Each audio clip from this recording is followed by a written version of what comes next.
John, please, just once is enough. When my first love begged me like that, I couldn't turn her down. But I need to be honest, I'm not experienced in this. For my entire 32 years, I've had no experience in love. Who would have thought someone like me would be asked to take on such a big task by the stunningly beautiful Emma? I'm John Miller, a single man turning 32 this year. After graduating from university, I started working for a medical device manufacturer, where I'm still employed. I've always been good with computers and wanted to use those skills at work.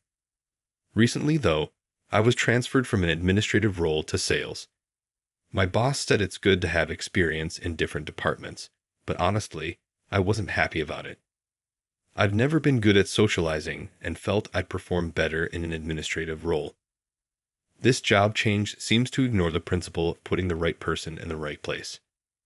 Plus, there's a male coworker named Alex in the same department who always seems to have it out for me, making the environment uncomfortable. John, you're really useless. Your sales performance won't improve if you keep that gloomy face, Alex would say, scoffing at me. He's highly educated, handsome, and consistently a top performer in sales. Sales is simple. Just keep talking and you'll sell. I can't understand why you can't do such a simple thing, he'd laugh. Alex even has a CPA qualification and is truly talented. Everyone agrees he'll likely become a company executive someday. In contrast, I haven't been able to achieve good results in my department, and it's disheartening to see such a big difference between us, even though we're the same age. Feeling more down than I expected, I decided to visit the municipal library on my next day off. It's been a while since I came here. This library was a special place where I used to spend a lot of time when I was in elementary school. The wooden building is old, but it has a deep charm, and it made me reminisce about the past. I made many memories in this municipal library with my first love. In 3rd grade, I was surprised when my hand touched a girl's as I was trying to pick up a book. It seems we were trying to pick up the same book at the same time. The girl was Emma, who had just transferred to my class. So I was even more surprised. Oh, I'm sorry. No, it's my fault, she said. But I was surprised. I didn't expect to meet you here, John. Me neither. I rarely see other classmates in this library. As we were talking, a librarian who was passing by looked at us. If we continued to chat in the library, we might get told off. Thinking this, I decided to invite Emma to go outside. Normally, I wouldn't feel like this, but I wanted to talk more. I was worried she might refuse, but Emma gave me a gentle smile and said sure. So, we sat on a bench outside the library. Feeling like this was a bit like a date, and it made my heart pound. But that's a secret. Emma confided in me, honestly, I don't really want to go to school. Why? Well, I'm overweight, right? I was bullied at my previous school because of that, and even now, I don't have anyone I can call a friend. I sympathize with Emma's story. I'm also not good at communication and don't have many friends. Me too. I honestly find it hard to go to school. This is the first time I've been able to talk honestly with someone like this, so I'm kind of happy. When I said this, Emma replied, "Me too." Looking back now, I think that was the moment when a friendship was born between us. We naturally became friends and met frequently at the local public library. We certainly had conversations at school, but if we were too close there, we risked becoming the target of teasing with people saying, "Are those two dating?" We both wanted to avoid that, so we kept a certain distance from each other. Over time, Emma also made a few female friends. Her modest and gentle nature probably made the other girls feel close to her. I'm really glad Emma made friends. For some reason, even though it wasn't about me, I was happy to see Emma enjoying herself. When we first met, we were both too young to understand the concept of love. But as the grades went on, I began to realize that my feelings for Emma were special. Emma and I have the same taste in books, and just talking to her is a real joy. Even though I was full of complexes and often felt suffocated in school life, the time I spent with Emma gave me the energy to live. I hoped this time would continue forever. That was my strong wish, but when we became middle schoolers, that dream was sadly shattered. In fact, two changes occurred for Emma and me when we entered middle school. The first was that we, who had always been in the same class, were separated when we entered middle school. Because the class composition remained the same for the 3 years of middle school, we were thrown apart. The other change, to the surprise of both me and those around me, was that Emma had transformed into a very beautiful girl. Upon entering middle school, she had been a bit chubby until then, but she became slender all at once. Even the boys who had not noticed her charm before began to make a fuss over her. Isn't Emma just the cutest? She's also top of the class. I really admire her. Watching Emma become the object of everyone's affection, I had mixed feelings. I'd always thought Emma was cute, even when she was chubby. She'd always been self-conscious about it, so seeing her gain confidence was a good thing. However, seeing Emma becoming more popular and more unattainable, I was hit with the fear that our time together was coming to an end. Sure enough, when we got to middle school, the studies got tougher, and with the added pressure of extracurricular activities, we both became busier. The frequent visits to the public library that we used to enjoy in elementary school became a thing of the past. But still, we managed to arrange a meeting at the public library and had a great time. We haven't had much time to hang out since starting middle school, have we? Yeah, and we're not even in the same class anymore. It feels weird, but we should try and come back here when we have some time. With those words, Emma gave me a warm smile. Our friendship was forever. I felt relieved thinking that, but soon enough, my feelings were shattered. John, can I talk to you for a sec? One day during break, I was suddenly called out by a guy in my class named Jack, which surprised me. Jack was good-looking, the ace of the soccer team, and one of the top guys in the school's social hierarchy. What could he possibly want with me? As Jack led me behind the school building, he suddenly grabbed me by the collar. Confused and not knowing what was happening, Jack spoke to me in a harsh tone. You've been hanging around the public library waiting for Emma, huh? I've got my eye on her, so don't try anything funny. Listening to Jack's words, I was shocked. It seemed someone had seen Emma and me meeting at the public library. I tried to defend myself, but Jack was not in the mood to listen. Do you really think someone like Emma would give a guy like you the time of day? Know your place, man. With that, Jack let me go, and I fell to the ground. Jack walked away as if nothing had happened. I was left sitting there, stunned and shocked by what had just happened. A school hero like Jack was interested in Emma. In such a situation, it felt absurd for me to ask Emma for friendship. Emma was always kind to me, but I couldn't help but feel that, deep down, she may have been annoyed. That night, I cried myself to sleep, my mind filled with thoughts. From then on, I stopped trying to interact with Emma. I used to pass by Emma's classroom and go to the public library whenever I could, but I stopped all that to keep my distance from her. The school was full of students, so naturally, the interaction between Emma and me decreased dramatically. We passed each other in the hallway from time to time, but we stopped greeting each other. Although I felt lonely, I accepted the situation. Emma's father was a practicing doctor, and she was a true lady and the school's princess. There was no way she and I could ever be together. If that's the case, it's better to give up before my feelings of affection become any stronger. And so, my first love quietly came to an end. Since then, I never dated any woman. Heck, I didn't even fall in love with anyone else. I grew older, all the while remaining utterly unacquainted with love. Still, it's undeniable that even now, I can't forget my gentle feelings for Emma. People might laugh at me for still carrying that adolescent crush from middle school, but the feelings I never expressed and kept sealed away never faded in me, even as I became an adult. With these bittersweet memories of Emma, I decided to visit the city library, where an unexpected event occurred. Shockingly, Emma was at the library. Our eyes met, and we froze for a moment. Neither of us ever expected to reunite in such a place. Even though I thought I would never see her again. 17 years since our last meeting, Emma had become even more beautiful.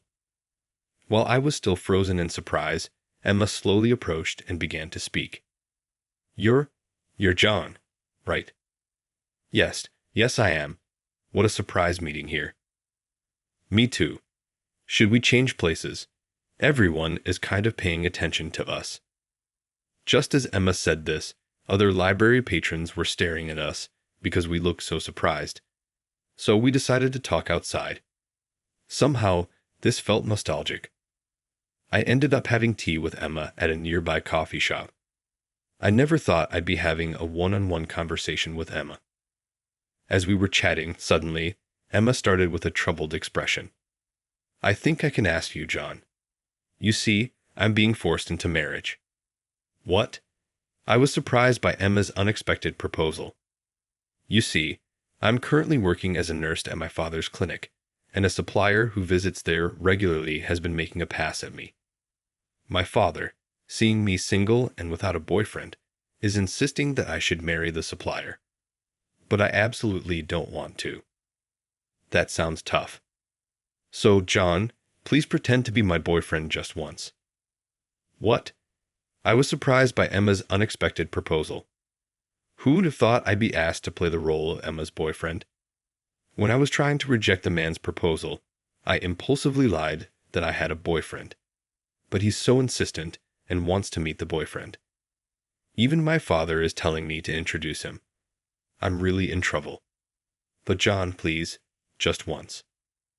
Looking into her moist eyes, I couldn't refuse my first love's request. I get it, but I don't have much experience with this, so I might not be good at it. Thank you. If you were sitting next to me, it's fine. I'll do all the explaining to him. And so, I ended up agreeing to play the role of Emma's boyfriend. The following Sunday, the venue was the lounge of a hotel where the man who proposed to Emma was supposed to come. As I was ironing my shirt to wear to the lounge, I had mixed feelings. I was happy to reunite with Emma, and happy that she relied on me, but I wondered why such a beauty like her was single and not dating anyone. If Emma were as beautiful as she is, she should have many other male friends. So why did she choose me? I spent the day with these questions in my heart, but there was another twist waiting for me. Surprisingly, the person who showed up at the lounge with Emma was my colleague, Alex. Why is John here? Even Alex looked surprised and turned to me. Can it be that you two know each other? Know each other? This guy's my colleague. Saying so, Alex glared at me. Even as we faced each other in the lounge, Alex didn't bother to hide his irritation and was quite dismissive. Why did you, Emma, end up dating John? Actually, we're old childhood friends. That's how we naturally started dating. That's suspicious. I work with John, but I never saw any signs of him having a girlfriend. Alex said, looking at us suspiciously. Emma made up a story, but it seemed like Alex saw right through it. Could it be, Emma, you wanted to turn down my proposal, so you asked John for help?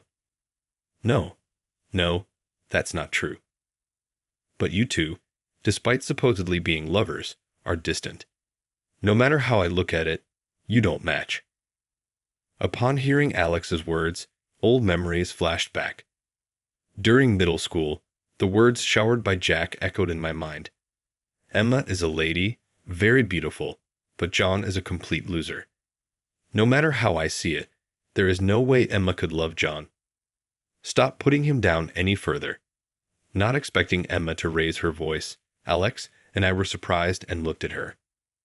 Emma's cheeks reddened, her eyes watered, and she trembled. Alex, John is a wonderful man, more than you think.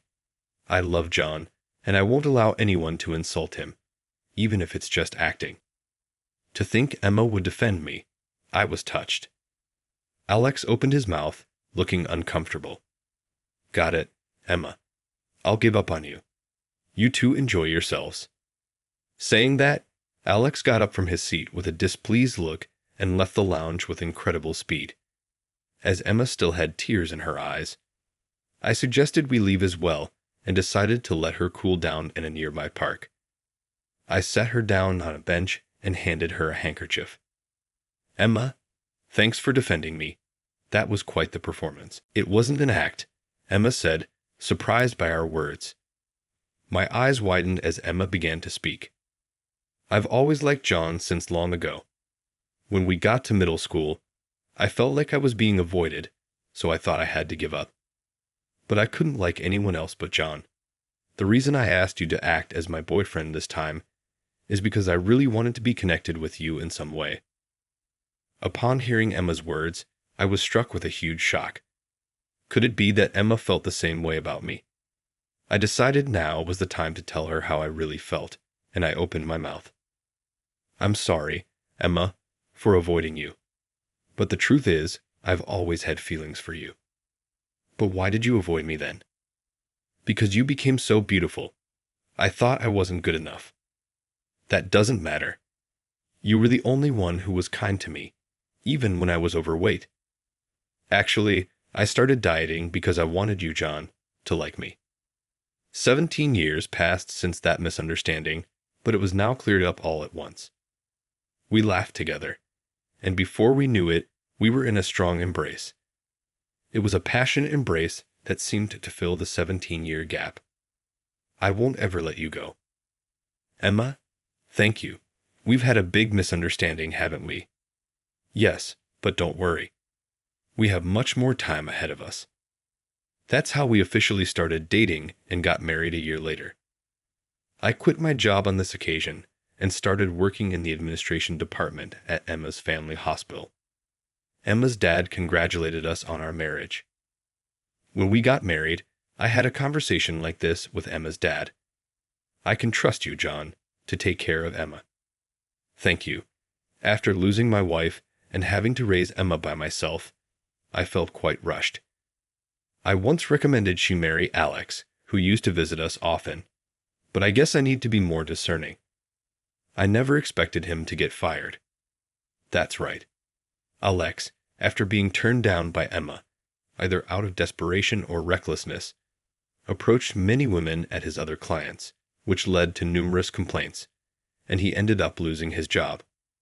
The important thing is not how others see you, but how you two feel about each other. You and Emma truly love each other, so I'm sure you'll make a good couple. I think so too, because we're not connected by appearances or status. We're deeply connected by our inner selves. That's why, no matter what happens, I'm confident I will always love this woman who was my first love. All right, everyone's presentations are done. Nick, the manager, said as he tried to move the discussion forward. "Excuse me, I haven't. I recently found out something." Nick interrupted me and began to speak. "There's apparently someone in this department who didn't graduate high school and is just a part-timer. Meetings should be for employees only." Absolutely right. His lackey, Mike, of course, agreed with Nick. "I'm leaving." After leaving the meeting room, I started to shut down my computer. I noticed that an email had arrived, not in my personal inbox, but in the company's shared email. Thinking, there's no point in speaking up, no one will listen, I went home quietly. The next day, I heard a commotion from Nick's desk. He was staring at his computer screen, his face pale. "Nick, is something wrong?" Mike looked at the screen with him. And he turned even paler than Nick. Why is he so angry? Knowing the reason for Mike's distress, I thought to myself, serves them right. My name is Adam. My mother passed away when I was in the 9th grade, and I was raised by my father. Well, you could hardly call it being raised. After my mother passed, my father changed. He drowned his sorrows in alcohol, and though he still went to work, he squandered our living expenses on horse racing. Because of that, I had to start working part-time as soon as I entered high school. Every month, I went to the convenience store with bills in hand that couldn't be auto-deducted from my father's account. Even though I endured it because I didn't want to be alone, I reached my limit in my second year of high school and dropped out. I found a live-in job at a distant inn. Thank you for everything. The day I left home, my father, still staring at the TV, spoke. "Take care." That was our last conversation. Back then, 18 wasn't the age of majority, so I needed my father's permission to work, and I couldn't hide my place of employment. Yet, my father never visited me even once. I kept working just to survive, and before I knew it, I was 42. Years of hard work paid off, and I was transferred to the headquarters. I was thrilled to be recognized by the company, as I thought I'd be working in the field until retirement due to my lack of formal education. Listen up. Our work can change the future of our employees. Don't drag us down. On my first day after the transfer, Nick, dressed in an expensive suit, spoke sternly. There was a reason for this. Our inn was located in a prominent tourist destination, known so well that everyone in the state could sing its commercial jingle. At its peak, we had 5 locations within the state. But that was long ago. Due to financial difficulties and aging facilities, only the place where I had worked for many years and the original establishment remained. I was prepared to lose my job anytime, but now there was a glimmer of hope. With the rise of social media, the tourist area where the inn was located started gaining attention again. Depending on how hard the sales department, where I was transferred, worked, we could either thrive or be forced to give up this prime location to the new hotel chains continuously popping up. For Nick, who had switched careers from another industry to strengthen our sales, this was a battle he couldn't afford to lose. I understood why he had to be strict. "I will do my best." Nick sneered at my enthusiastic declaration. "Did you not hear what I said?" "I'm sorry." I thought I was listening carefully. Out of habit from years of customer service, I apologized reflexively, though I had no idea what had offended him. Someone was watching me with a smirk. In this department, there are those who are expected to excel and those who have been shoved here because they have nowhere else to go. You are the latter. It was Mike, the section chief. He's 7 years younger, at 35. But he was called to headquarters much earlier than I was and had been moving around within the headquarters ever since. I'm not jealous, but I can't accept that he's my boss. Graduating from a prestigious university, he has an unusually high pride and caused many problems as a newbie, making things very difficult for me when I was the front desk leader. When I found out Mike was transferred to the sales department a month before me, I was disheartened. Mike is right. With just a middle school diploma, there's not much you can do. Don't even think about achieving results. As if I didn't exist, Nick remarked, "I'm thirsty." Mike eagerly ran to the coffee maker. It seems Mike is Nick's lackey. I regretted being happy about my transfer to headquarters, wishing I had stayed on site forever. Send a direct mail to every company on this list by the end of the day. Nick only assigned me tasks that even a new graduate could handle. What? There are over 1,000 companies. You want me to send to all of them by today? Yes, if you and your fellow misfits split the work, even those with nowhere else to go should finish by today. I glanced at the employees typing away expressionlessly. They were worn out from customer service, only thinking about leaving on time, or were women reassigned after having children, with zero motivation for work. Even Sam, a new graduate from the same university as Mike, who was supposed to be among the expected achievers, had no enthusiasm for the job, having joined the company wanting to do customer service. "I don't care what they say, I plan to quit any time," he said. Only Nick and Mike were highly motivated, making all the decisions between the two of them. I originally only wanted to work at the inn to survive and had no particular attachment to this job. I swallowed my words, thinking I had no right to reprimand them. About a month after the transfer, Nick told us with a frustrated look.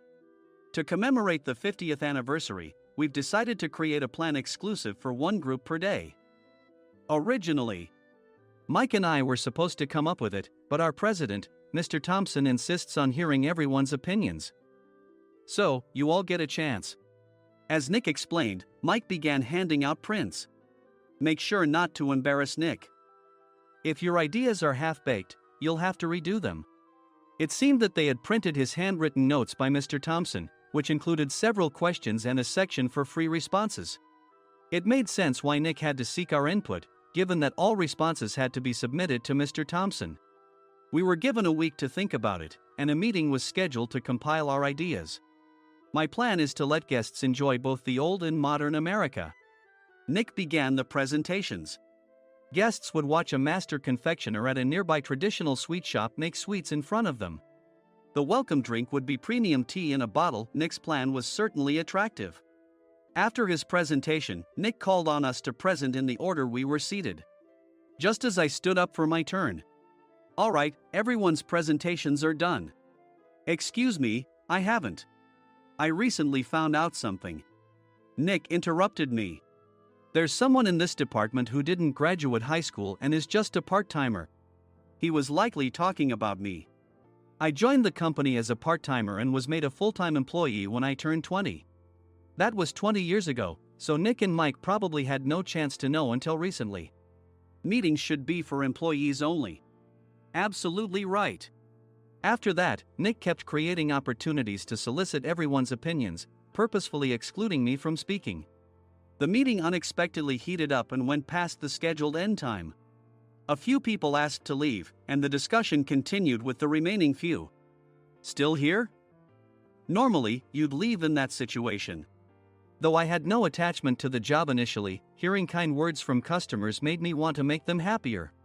For someone like me, with nowhere to go, the inn was my home and customer service was my life. I felt pathetic about my current self.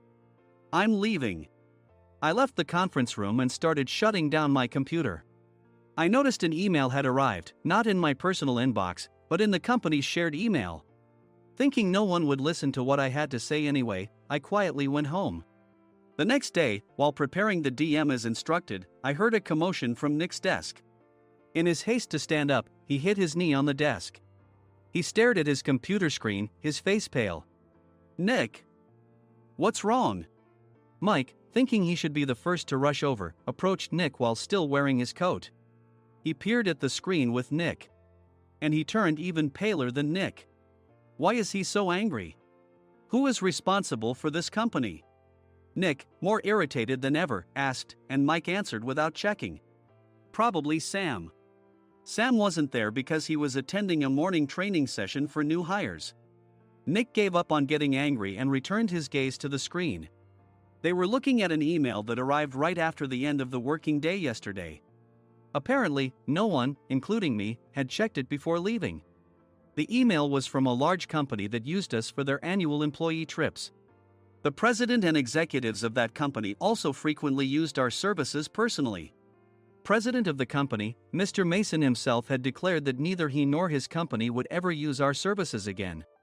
Well, some companies cancel their employee trips or stop using our services due to financial struggles. Let's just move on. Mike kept wiping the sweat from his forehead with a handkerchief.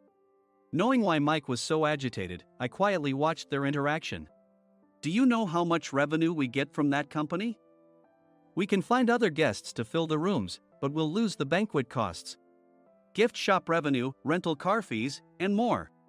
Moreover, the gifts were supposed to be prepared by the traditional confectionery shop involved in Nick's proposed plan. If it's known that we incurred such a huge loss at this critical time, Nick's position in the company would be jeopardized. Nick took a deep breath, seemingly trying to calm himself. All right, Mike. Go to New York right now and apologize to Mr. Mason. What? You're coming with me, right? I have urgent work to do. I trust you, which is why I'm entrusting this to you. Please. Mike, believing Nick's sincerity, agreed with a determined look on his face, saying, yes. That's Nick for you. Even if Mike went to apologize, Nick would shift all the blame onto him if the client didn't change their mind. Well, it was Mike's fault to begin with, so it served him right. About 3 hours later, Sam answered a call from somewhere and repeatedly apologized, saying, I'm very sorry. Everyone watched to see what was happening. After ending the call, he informed Nick with a weary tone. When Mike arrived at the client's company, he only made things worse, further infuriating Mr. Mason. He was demanding, get his boss here immediately. It was no wonder Sam was exhausted, dealing with such a call right after returning from training. What is that idiot doing? All right, Adam, you're coming with me. If sacrificing Mike didn't work, then I must be next. Normally, I'd want to refuse at all costs, but I saw an opportunity in this situation. If I can be of assistance, I'd be happy to join you. I obediently followed Nick, and we flew to New York. When we introduced ourselves at the reception, it became clear how serious the situation was, as the receptionist personally escorted us to the president's office. Angry voices leaked through the door, making both Nick and me uneasy. "Excuse me. I'm Nick, the supervisor. I understand my subordinate has caused you trouble, and I deeply apologize." Nick, with his experience in the corporate world, knew enough to offer an apology before excuses. However, his customer service skills left much to be desired. I sighed as I saw Mike trembling like a small dog in the corner of the room. "What kind of training are you giving your subordinates?" Mr. Mason glared at Nick with a red face. The intensity of his gaze made even Nick take a step back. Regrettably, I joined this company only 2 years ago and was unaware of Mike's issues. I should have identified his shortcomings sooner. Indeed, I should have realized sooner. No sensible person would come to apologize and then give a lengthy presentation on the drawbacks of not using therein. Nick froze, his mouth slightly open. Suspecting the worst, I picked up the documents that had fallen to the floor. It seemed Mike hastily prepared these documents on the plane, listing the disadvantages. Disadvantage 1: if you change the venue for the company trip, employees might suspect it's for cost-cutting reasons, leading to a negative impression. Reading it aloud half-jokingly, Nick snatched the papers from my hand and checked the contents with a furious expression. Among the stack of documents was a receipt from a nearby convenience store's copy machine. I felt a pang of dread, hoping he hadn't shown the receipt as well. What do you think he said when I asked what kind of nerve he had to do this? I'm very sorry." Faced with the dire situation, Nick must have thought there was nothing left to do but apologize. In a voice smaller than I'd ever heard from him, he uttered words of apology. He said, "I'm a Harvard graduate. I don't believe I said anything wrong." "Mike, what have you done?" Forgetting his plan to pin the blame on Mike, Nick yelled loudly, even in front of Mr. Mason. "I didn't do anything wrong." "You're still saying that? Look at him."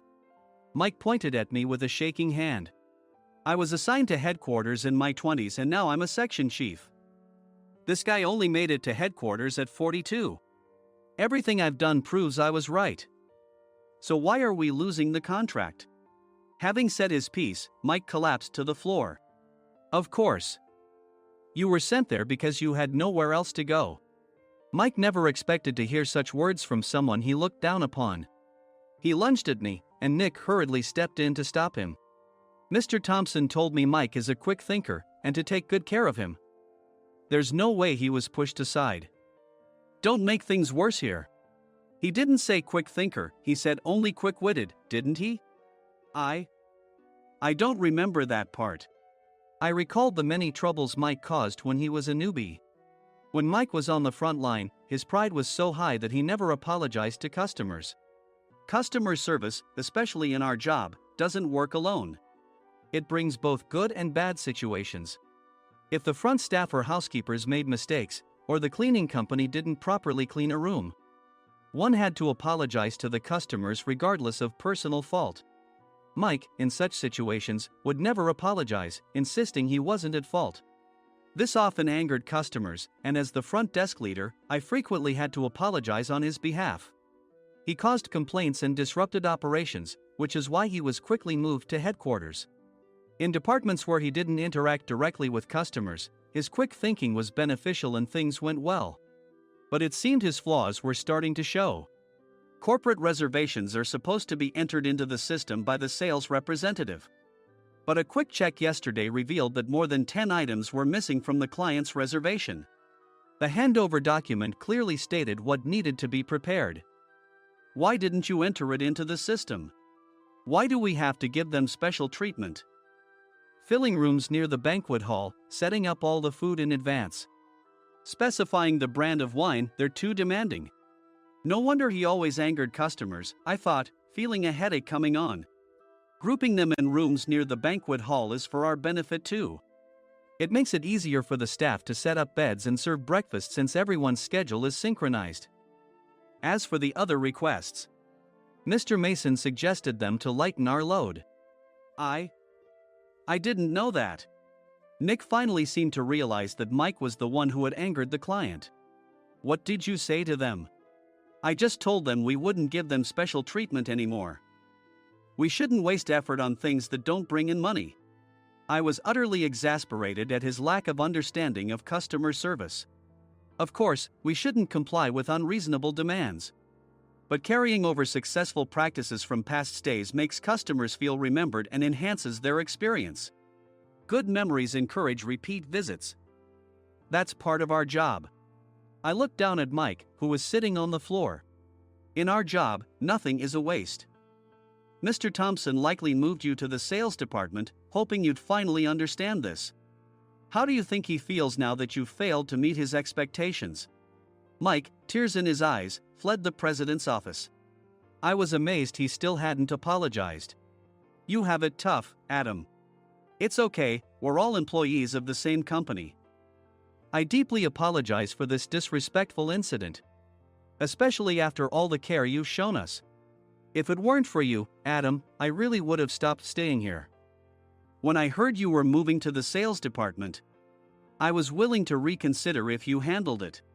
Seeing us talk so amicably, Nick's face contorted. Do you two know each other? Adam's service is excellent. I always requested him specifically. Normally, we don't accept specific staff requests, but we made an exception for Mr. Mason, adjusting my shifts accordingly. He had personally stayed at our hotel just before my transfer, and during casual conversation, I mentioned, I'm moving to the sales department soon. If I hadn't told him then, things could have been much worse. Please continue to take care of us. I look forward to it. On the return flight, Nick awkwardly offered me a can of beer. It's still working hours. Of course, I had no intention of forgiving him for a single beer. Nick might try to pin everything on Mike and avoid any consequences. While pondering this, a startling fact came to light. Nick, the tea bottles for the plan have arrived. I handed Nick a bottle labeled with our inn's name. They look good. What are you talking about? These are plastic bottles. I had assumed we would use the trendy, high-end bottling tea. But what arrived were ordinary plastic bottles of tea with customized labels. The only unique aspect was the label, which had the inn's name, making it look customized. Upon further investigation, I discovered that a substantial amount of money was set to be paid to the tea company. It was priced like bottling tea. Does this plastic bottle really cost $100 each? The tea inside is specially blended for us. The extra cost is for that. Wouldn't it be better to use another tea company? Or is there a specific reason we must use this one? As Nick continued to make excuses, I showed him a printed email. I informed the tea company's president, Mr. Mitchell, that we discovered irregular payments and he confessed. He said you two were high school classmates and planned to split the extra money. That idiot. Why did he confess? That's not important. You should worry about yourself, this could turn into a police matter. Opening the bottle cap, I suggested. How about calming down with this tea? It supposedly has a relaxing effect. Nick drank the tea frantically. In the following days, decisions were made about their fates. Mike was reassigned to the General Affairs Department, with no chance of transfer or promotion, as per Mr. Thompson's orders. As for Nick, since the payment to the tea company hadn't yet been made, he narrowly avoided legal trouble. Instead, he was encouraged to leave the company, and to avoid further complications, Nick submitted his resignation. Rumor has it that connections between HR departments have made it difficult for him to find new employment. Even though it was good to have those two gone, something unexpected happened in the sales department. Everyone became motivated and united in refining the 50th anniversary plan. In the end, my plan was adopted. We collaborated with the Tourist Information Center to provide personalized guides. The plan, tailored to the number of guests, was truly special for the 50th anniversary. Hey, is Adam's family coming to stay? I immediately booked that special plan for my family. Sam noticed it on the reservation list and quickly picked up on it. Yes, I'm inviting my father. That's great. I might invite my parents too. I lacked the courage to face my father just as Adam. But here, with the confidence Mr. Mason praised, I felt ready. The 50th anniversary plan was a perfect opportunity to reconnect with my father. I hoped to bring back the days when we could laugh together as we once did.